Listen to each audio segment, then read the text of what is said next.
ভগবান দেখছে বাবা এটা কলিযুগ, যদি একতলা বাড়িটা দুতলা না করি দুটো নকুল দানা দেবে না আমাকে, দুটো নকুল দানা পাবো না। তাহলে বিনা স্বার্থে কেউ ঠাকুরকে ডাকে না। আমরা কখন ডাকি ভগবানকে? আনন্দে ডাকি না বিপদে ডাকি? সত্যি করে বলুন।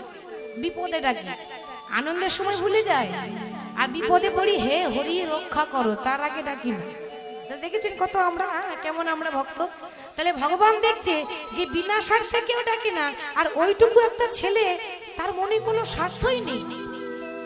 আহা এমন করে ডাকছে গো, যেন কোনো বন্ধুকে ডাকছে, যখন যেন মনে হচ্ছে কত না আমি আপন বন্ধু। বেশ ডেকেছে যখন, তখন তো যেতে হবে, কিন্তু বাবা এরকম করে গেলে যদি ধরা পড়ে যায়, এরকম করে হাতে বাঁশি নিয়ে রূপ নিয়ে গেলে হবে? এরকম সাজ পড়ে গেলে হবে? যদি ধরা পড়ে যায়, একটা কাজ করি। জয়দেবের বয়স কত বলেছিলাম? 6 বছর। ভগবান কি করলো? একটা 5 বছরের রাখাল সাজলো, রাখাল বালক। 5 বছরের রাখাল বালক সেজে হাতে বাঁশিটা নিয়ে কি করছে জানেন? ওই যে জঙ্গলে জয়দেব পেরিয়ে যাচ্ছে, ওই জঙ্গলে একটা গাছের আড়ালে ভগবান দাঁড়িয়ে আছে। মনে মনে ভাবছে একবার বাঁশিটা বাজাই তো, দেখি আমার বাঁশি জয়দেব শুনতে পায় কিনা।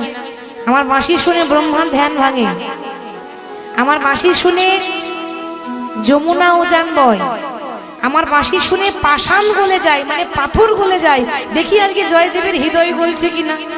এবার ভগবান একটা 5 বছরের রাখাল বালক সেজে যেই না বাঁশি বাজাচ্ছে, অমনি জয়দেব বাঁশি শুনতে পেল। ওই তো শুনতে পেয়েছো? আহা কি সুন্দর বাঁশি বাজছে না? কিন্তু ও মা, বাঁশি তো শুনতে পেলাম, কিন্তু বাঁশিওয়ালাকে তো দেখতে পেলাম না। বাঁশিওয়ালা কোথায়? ও গো গিরিধারিলা বলো আরে কত তুমি আড়ালে আড়ালে রবে,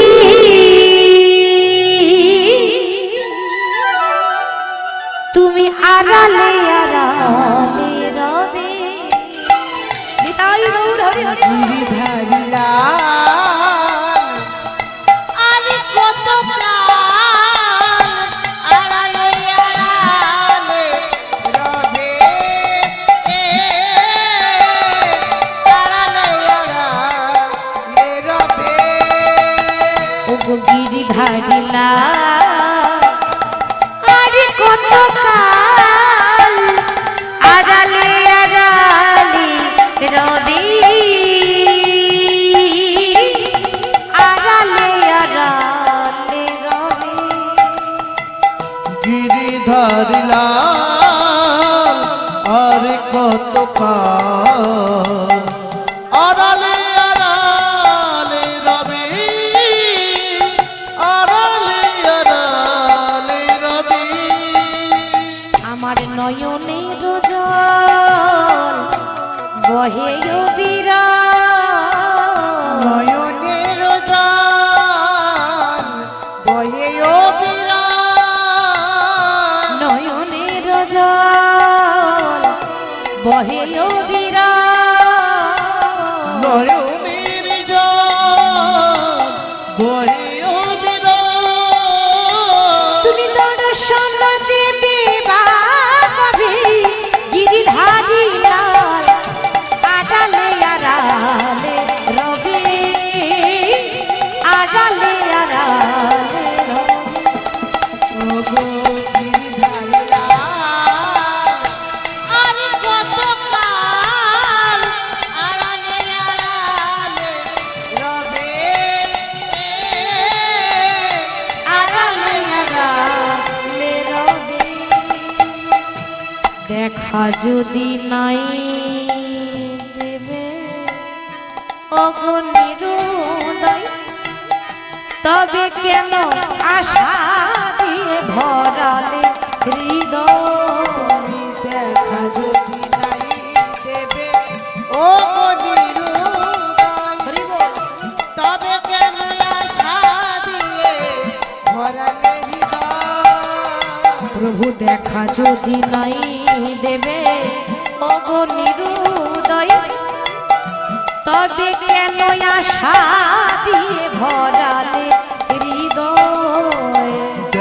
যদি নাই দেবে ওগো নিরুদয়, তবে কেন আশা দিয়ে ভরালে হৃদয়। আর অন্তরে আমার আকুল ব্যথা, অন্তরে আমার আকুল ব্যথা, অন্তরে আমার আকুল ব্যথা। আর অন্তরে আমার আকুল ব্যথা। তুমি দর্শন দেবে বা কবে গিরিধারী লাল, আড়ালে আড়ালে রবে, আড়ালে আড়ালে রবে। আর কত কাল আড়ালে আড়ালে রবে। প্রভু আড়ালে আড়া, আড়ালে আড়া, আড়ালে আড়ালে রবে। শোনো, আমি জানি তুমি লুকিয়ে লুকিয়ে বাসায় মাসি বাজাচ্ছ, তুমি আমার বন্ধু মধুসূদন, আমার বাবা আমাকে আগে থেকে বলে দিয়েছে। কিন্তু তুমি যতক্ষণ আমার সঙ্গে এসে দেখা না করবে আমি ততক্ষণ পর্যন্ত পাঠশালা যাবই না। ভগবান দেখছি বাবা, ওর তো কোনো বন্ধু নেই, একটা সঙ্গী থাকলে লেখাপড়া তো বেশ মন বসে। ছোট ছেলে, মা মরা ছেলে, একা একা যাচ্ছে, তো তাহলে আজ থেকে আমি ওর সঙ্গী হয়ে যাই। তো যেই না বলছে তুমি না এলে আমি পাঠশালা যাবই না, তখন ভগবান পেছন দিকে ডাকছে, দাদা গোসাই, ও দাদা গোসাই। এই ছেলে, এই তুই কে রে, আমাকে দাদা গোসাই বলছিস কেন? মানে জয়দেব বলছে ভগবানকে, তুই দাদা গোসাই বললি কেন? ভগবান বলছে, বারে তুমি আমার থেকে 1 বছরের বড় না? কি গো, বড় তো? জয়দেবের বয়স 6 আর কৃষ্ণের বয়স 5, 1 বছর বড় হলো না, ওই জন্য বললাম দাদা। আর ব্রাহ্মণ বাড়ির ছেলে তো, ওই জন্য একটু সম্মান করে বললাম গোসাই, দুইয়ে মিলে দাদা গোসাই। কি রে, তুই আমাকে দাদা গোসাই বলে ডাকছিস, তুই আমাকে চিনিস? ভগবান বলছে, দেখো কাণ্ড, আমি চিনবো না? এখানে এসেছো আমার ইচ্ছায়, যতদিন থাকবে সেটা আমার ইচ্ছায়, আর যখন চলে যাবে সেটা আবার আমার ইচ্ছায়। কি গো, ঠিক তো? ভগবানের ইচ্ছা ছাড়া কিছু হয়? যা কিছু হয়, যা কিছু ঘটে, একটা খারাপ হোক ভালো হোক, যা কিছু ঘটেছে বা ঘটবে সেটা তারই ইচ্ছে, আমার আপনার হাতে কিছু করার নেই। তিনি যা করাচ্ছেন তাই হবে বাবা, কিছু করার নেই, সবই তার ইচ্ছাই হচ্ছে। তাহলে বলছে, তুই যে আমাকে দাদা গোসাই বললি, তুই আমার নাম জানিস? ভগবান বলছে, ও গো দাদা, আমি সবার মনের কথা জানি, আমি নাম জানবো না? এই বল দেখি আমার নাম কি? বলবো? হ্যাঁ বল বল। বেশ, শোনো, তোমার নাম হলো জয়দেব গোস্বামী, ঠিক তো? তোমার বাবার নাম হলো ভোজদেব গোস্বামী, আর তোমার মায়ের নাম হলো স্বর্গীয় বামা দেবী, আর তোমার বাড়ি বীরভূম জেলার অজয় নদীর তীরে কেন্দ্র বিল্ল গ্রাম। কি রে, তুই আমার সম্পর্কে এত কিছু কি করে জানলি? আমি তো তোকে দেখিনি, আমি তো তোকে চিনি না। ভগবান বলছে, দেখো কাণ্ড, তো দেখবে কি করে? এর আগে আমাকে কোনোদিন তুমি ডাকোইনি, দেখেছো? কোনোদিন ডাকোনি, আজকে তোমার বাবা বলেছে বলে তুমি আজ আমায় ডাকলে, তো বেশ, তা না হয় হলো। এই আমার নামটা বেশ অনেকক্ষণ থেকে বলছিস, তোর নাম কি? ভগবান দেখছে এই সর্বনাশ, এবার কি বলবো? ভগবানের কতগুলো নাম আছে মা? 108টা। একটাও বলবো না, যদি ধরা পড়ে যায়। আমি একটা কাজ করি, আমি আমার নাম বলবো না, আমি বরং আজকে একটা নতুন নাম নেব, মানে ভক্তের কাছে একটা নতুন নাম নেবে। বলছে, ও দাদা, কি জানো তো, আমার না কোনো নাম নেই। সে কি রে, তোর মা বাবা একটা নাম দেয়নি? বলে, না, আমার মা বাবা আমার কোনো নাম দেয়নি। তা তুমি একটা নাম দেবে? বেশ, তোর মা বাবা যখন তোর নাম রাখেনি, ভগবান কি বলছে, তখন আমি জয়দেব গোস্বামী তোর নাম দেব, নতুন নাম দেব। কিন্তু কি জানিস তো ভাই, তোকে যে নাম দেব, তো আগে সোজা হয়ে দাঁড়া, তোকে যেমন দেখবো তেমনই তো নাম দেব নাকি? ও বাবা, যেই না বলেছে সোজা হয়ে দাঁড়া, আমাদের ভগবান তো সোজা হয়ে দাঁড়াতে জানে না, জানে? যখনই বলেছে সোজা হয়ে দাঁড়া, ভগবান সোজা হয়ে দাঁড়ায়। দেখবেন ক্যালেন্ডারে সব সময় বাঁকা হয় না? ভগবানের 3 জায়গায় বাঁকা, চরণ বাঁকা, কোমর বাঁকা, নয়ন বাঁকা। ওই জন্য ভগবানের আরেক নাম বাঁকা শ্যাম। তা বলছি কি রে, সোজা হয়ে দাঁড়াতেও জানিস না? সোজা হয়ে দাঁড়া। বলছি ও দাদা, আমার আর সোজা হবে না, আমি ছোট থেকেই এরকম বাঁকা হয়ে আছি। তুমি এক কাজ করো, তুমি আমাকে যেমন দেখছো তেমন নাম দিয়ে দাও। এবার জয়দেব ভাবছে যে ওর যেমন গায়ের রং, যেমন মুখের গড়ন গঠন, সেরকম একটা নাম দিতে হবে, তো নামের সঙ্গে যেন মিল খায়। তো ভালো করে কৃষ্ণকে দেখছে, দিয়ে বলছে দেখ ভাই, তুই যা দেখতে, তোর যা গায়ের রং আর তোর যা মুখের গড়ন গঠন, তাতে আমি তোর একটা ভালো নাম দিলাম। কি নাম জানিস? আজ থেকে এই জয়দেব গোস্বামী, আমি তোর নাম দিলাম ওরে নীল মাধব।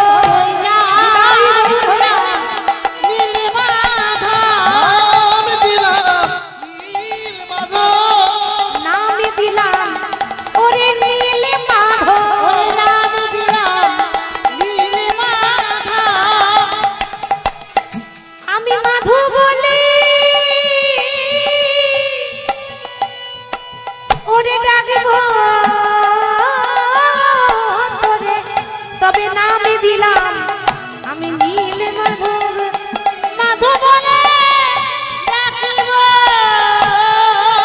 তোরে, নামে দিলাম নীল মাধব। কি নাম রাখলো? নীল মাধব। মানে যেমন গায়ের রং, শ্যামবর্ণ গায়ের রং ছিল, তো ওই জন্য নামটাও বেশ সুন্দর দিয়েছে। আজ থেকে না আমি তোর নাম দিলাম নীল মাধব। কিন্তু দেখ ভাই, নামটা বেশ বড় সড়ো হচ্ছে না? জানিস আমার নাম জয়দেব গোস্বামী, আমার বাবা আমাকে জয়া বলে ডাকে, মানে আদর করে জয়া বলে। তো আজ থেকে আমি তোর নাম দিলাম নীল মাধব, কিন্তু তোকে আমি আদর করে আজ থেকে আমি মাধু বলে ডাকিব। মাধু বলে ডাকিব, আমার যখন মনে পড়বে তোকে আমি মাধু বলে ডাকিব। আমার যখন মনে পড়বে তোকে মাধু বলে ডাকিব। আমার যখন মনে পড়বে তোকে মাধু বলে ডাকিব। যখন মনে পড়বে তোকে মাধু বলে ডাকিব। এরকম করে এই প্রত্যেক দিন জয়দেব গোস্বামী পাঠশালা যায়, আর ভগবান প্রত্যেক দিন এসে জয়দেব গোস্বামীর সঙ্গে খেলা করে, মানে একটা বন্ধু হয়েছে। এবার বন্ধু যখন হয়েছে তখন পড়াশোনা তো বেশ ভালো মন বসেছে। বন্ধুটা সঙ্গে সঙ্গে যায়, পার করে করে দিয়ে আসে আমাদের ভগবান। আস্তে আস্তে আস্তে আস্তে বাবা কিছুদিন পরে ওই জয়দেব গোস্বামী একটা গ্রন্থ লিখছে, একটা বই, নাম হলো গীত গোবিন্দ। আপনারা বলবেন মা, ওইটুকু ছেলে এখনো অজানে না, সে সংস্কৃতের শ্লোক লিখছে কি করে? বাবা মনে রাখবেন, যার হয় তার 9ই হয়, আর যার হয় না তার 90ও হয় না। আরে ভগবানের কৃপা থাকলে বোবাতে কথা বলে, তার কেন হবে না গো? প্রতিদিন তো কৃষ্ণের সঙ্গে যায়, যে পক্ষে গোবিন্দ রয় তার কোনোদিন বিপদ হয় হবে? হরি বল। সঙ্গে গোবিন্দ আছে তো। এবার প্রত্যেকদিন খেলা করছে, প্রত্যেকদিন খেলা করে। ওই ভগবান আসে আর কোন খেলা করে বলেন তো? হরি নামের খেলা। হরি বলো রে, হরি বলো রে, একবার বলো রে, বলো রে, হরি বলো রে, হরি বলো রে, হরি বলো রে, হরি বলো রে, বলো রে, হরি বলো রে, হরি বলো রে, হরি বলো রে, বলো রে, বলো রে, হরি বলো রে, বলো রে, হরি বলো রে, হরি বলো রে, বলো রে, হরি বলো রে। একবার হরি বলো, হরি বলো, হরি বলো ভাই, হরি নামে ছাড়া জীবের আর গতি না। হরি বলো, হরি বলো, হরি বলো ভাই, হরি নামে ছাড়া জীবের আর গতি নাই। হরি বলো, হরি বলো, হরি বলো ভাই, হরি নাম ছাড়া জীবের আর গতি নাই। হরি বলো রে, হরি বলো রে, একবার বলো রে, বলো রে, হরি বলো রে, হরি বলো রে, হরি বলো রে, হরি বলো রে, বলো রে, হরি বলো রে। হরি বলো রে, বলো রে বলো রে বলো রে হরি বলো রে যেই নামে সেই কৃষ্ণ ভজ নিষ্ঠা করি নামের সহিতে আছে আপনি শ্রীহরি।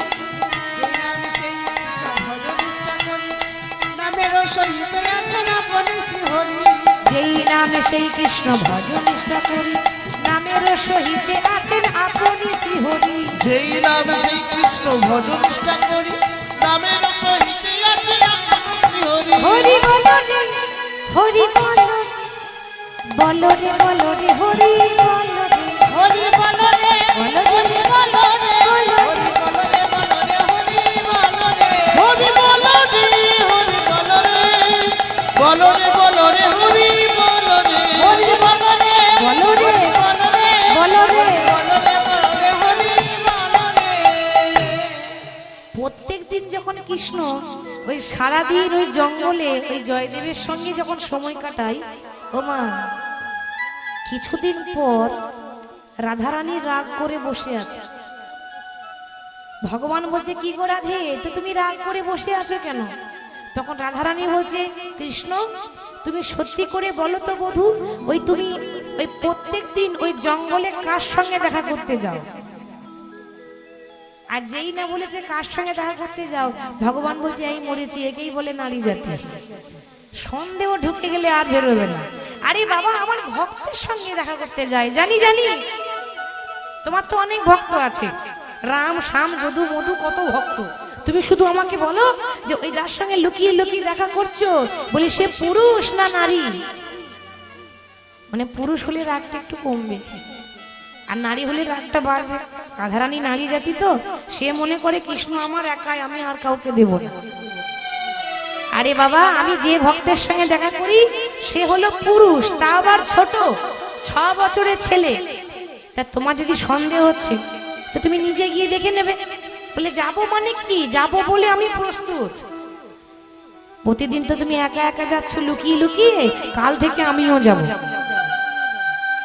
ভগবান বলছে দেখো রাধে তুমি যদি এরকম করে যাও তাহলে ধরা পড়ে যাবে। আমি ভগবান হয়ে নিজেই একটা রাখাল বালক সেজে যাই। তুমি এক কাজ করো তুমি যদি দেখতেই চাও তাহলে এরকম করে গেলে হবে না। তুমি একটা 4 বছরের বালিকা সাজো 4 বছরের ছোট্ট বালিকা তাহলে চিনতে পারবে না। আর যদি বলে এটা তোমার কে আমি মিছিমিছি বলবে এটা আমার বান্ধবী হয়। রাধারানী 4 বছরের বালিকা সেজেছে নীল রঙের ঘাগরা পরেছে নীল রঙের ওড়না নিয়েছে দি রাধা মাধব দুজন হাতে হাতটা ধরে দাঁড়িয়ে আছে জঙ্গলে।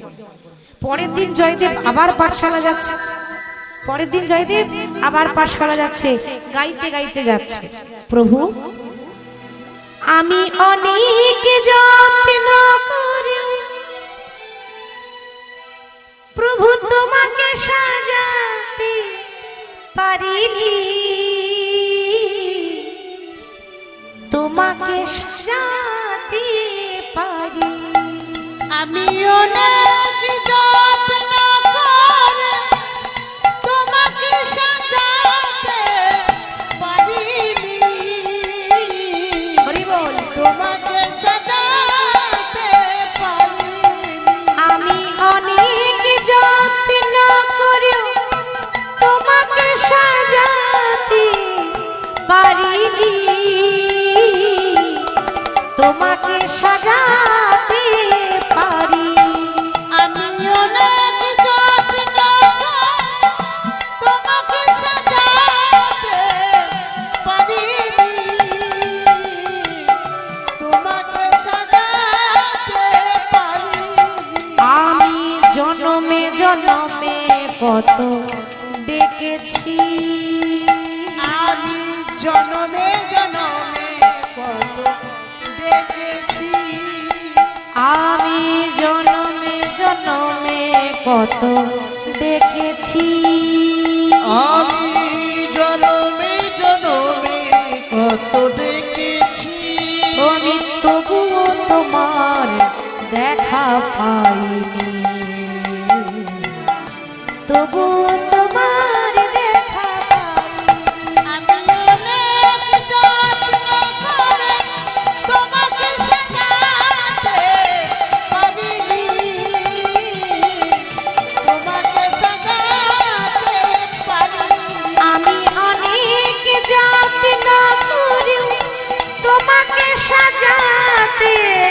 পারিনি তোমাকে সাজাতে পারিনি। আমি অনেক যত্ন করে তোমাকে সাজাতে পারিনি, তোমাকে সাজাতে পারিনি। আমি জীবনে মরণে কত কেঁদেছি, আমি জীবনে মরণে কত কেঁদেছি, আমি জনমে জনমে কত ডেকেছি। আমি জনমে জনমে কত ডেকেছি, প্রভু তবুও তোমার দেখা পাইনি, তবুও তোমার দেখা পাইনি। আমি অনেক যত্ন করে তোমাকে সাজাতে পারিনি, তোমাকে সাজাতে পারিনি। আমি অনেক যত্ন করে তোমাকে সাজাতে পারিনি, তোমাকে সাজাতে পারিনি। আমি অনেক যত্ন করে তোমাকে সাজাতে পারিনি, প্রভু তোমাকে সাজাতে পারিনি, তোমাকে সাজাতে পারিনি। হরি বল। রাধারানীর মতো সাজাতে কেউ পারবে কৃষ্ণকে? হাজার চেষ্টা করলো রাধারানীর মতো সাজাতে পারবে না। গাইতে গাইতে ছোট্ট 6 বছরের জয়দেব গোস্বামী যেই না বনের ভেতরে প্রবেশ করেছে, ওমা প্রত্যেক দিনে একজন আসে, আজকে যে দুজন দাঁড়িয়ে আছে। কি গো, ঠিক তো? কে কে বলুন তো? রাধারানী এবং কৃষ্ণ। তো গিয়ে বলছে, কি রে ভাই মাধু, কি ব্যাপার বলতো, তুই প্রত্যেক দিন আসিস, আরে এই মেয়েটাকে কোথায় পেলি? ভগবান দেখছে বাবা আমার ভক্তের বয়স বড় অল্প, আর বাচ্চাদের কাছে তার প্রেমের কথা বলা যাবে না। রাধা কৃষ্ণের প্রেম নিষ্কাম, মানে কোনো কামনা বাসনা নেই, তুলনা হয় না সে প্রেমের। রাধা কৃষ্ণের যে প্রেম তার ব্যাখ্যা দেওয়া যাবে না, কেন রাধা কৃষ্ণের প্রেমের মধ্যে তাদের দেহের মিলন ছিল না, আত্মার সঙ্গে পরমাত্মার মিলন। তারপর বয়সী অল্প ছোট ছেলে, ওকে বললে বুঝবে? রাধা কৃষ্ণের ব্যাখ্যা বললে বুঝবে? বুঝবে না। তো মিথ্যা করে বলছে, ও দাদা এই যে দেখছো না, এটা আমার বান্ধবী গো। ও বান্ধবী? হ্যাঁ রে, তা কবেকার বান্ধবী রে? কই কোনোদিন তো দেখিনি। ভগবান মনে মনে ভাবছে, দাদা গো তুমি তো জানো না দাদা, এ এক জনমের বান্ধবী নয়, এ সত্য যুগের বান্ধবী। ঠিক তো? সত্য যুগের লক্ষ্মী নারায়ণ, ত্রেতা যুগে তারাই হলো রাম সীতা, আবার দাপর যুগে তারাই হলো রাধা কৃষ্ণ। তাহলে একদিনের বান্ধবী হলো, সত্য যুগের বান্ধবী। আচ্ছা ভাই, তা না হয় মানলাম, তা তোর বান্ধবী কি সুন্দর দেখতে রে, তা তোর বান্ধবীর নাম কি? আর যেই না বলেছে নাম কি, এবার কি বলবে? সবাই তো এক নামেই চেনে, রাধারানী। ওই নামটা বললে তো ধরা পড়ে যাবে। তাহলে কি বলা যায়? বলছে, ও দাদা আর বলো না, ওই আমার মতো আমার বান্ধবীরও কোনো নাম নেই। তুমি আমার নাম দিয়েছিলে না নীলমাধব, আমার বান্ধবীর একটা নাম দাও। আর যেই না বলেছে অমনি জয়দেব বলছে, যা বাবা, তোদের কি কারো নাম নেই? নেই নাকি? আমাকেই নাম দিতে হবে? বেশ, আজ থেকে আমি তোর বান্ধবীর কি নাম দিলাম জানিস? আমি তার নাম দিলাম মাধবী প্রিয়া। মাধবী প্রিয়া, নাম দিলাম মাধব প্রিয়া, তুই মাধু আর সে তো তোরই প্রিয়া, তাই নাম দিলাম মাধবী প্রিয়া। তুই মাধু সে তো তোর প্রিয়া, নাম দিলাম মাধবী প্রিয়া। ভগবান মনে মনে হাসছে, দেখছো কত চালাক, দেখেছো? ভগবানের কি নাম দিয়েছিল? নীল মাধব। আর রাধারানীর কি নাম দিল? মাধব প্রিয়া। তাহলে কত চালাক! আমি মাধু আর ও আমার প্রিয়া, নামটাও ভালো দিয়েছে মাধব প্রিয়া। তো মনে মনে বলছে, দাদা গো তুমি তো জানো না যে তুমি যার নাম মাধব প্রিয়া দিলে সে অন্য কারো প্রিয়া নয়, সে এই মাধবেরই প্রিয়া গো। মাধবেরই প্রিয়া গো, সে তো মাধবেরই প্রিয়া গো। মাধবের প্রিয়া গো, যার নাম দিলে মাধব প্রিয়া, সে তো মাধবেরই প্রিয়া। যার নাম দিলে মাধব প্রিয়া, মাধবেরই প্রিয়া গো। যার নাম দিলে মাধব প্রিয়া, সে তো মাধবেরই প্রিয়া গো। যার নামে দিলে মাধব প্রিয়া, মাধবের প্রিয়া গো। ও হচ্ছে আমারই প্রিয়া, মানে এই মাধবেরই প্রিয়া, ওই জন্য নামটা ভালো দিয়েছে না বাবা, মাধব প্রিয়া। এরকম করে বাবা আস্তে আস্তে আস্তে আস্তে প্রত্যেক দিন, আগে তো শুধু কৃষ্ণের সঙ্গে দেখা হতো, এখন দুজনের সঙ্গে দেখা হয়, মানে যুগল দেখে। আমরা যুগল দেখার জন্য বাইরে যাই, আর সে প্রতিদিন ওই পড়াশোনা করতে গিয়ে ওই জঙ্গলে মাঝে যুগল দেখেতে বাড়ি আসে। এবার কি হয়েছে, আস্তে আস্তে বয়স বাড়ছে, তো দেখতে দেখতে জয়দেবের বয়স হয়ে গেল 16 বছর। 16, আর যেই না 16 বছর বয়স হয়ে গেছে বাবা, অমনি রাধা কৃষ্ণ কিন্তু আর আসছে না, মানে আর দেখা দিচ্ছে না। ছোটবেলায় দেখা দিয়েছে তো, খেলা করেছে, আর ডাকলেও আসে না। আর যেই না আসে না, অমনি জয়দেব যখন দেখছে আমার মাধবকে দেখতে পাচ্ছি না, আমার মাধব প্রিয়াকে দেখতে পাচ্ছি না, আস্তে আস্তে আস্তে আস্তে পাগল হয়ে গেল।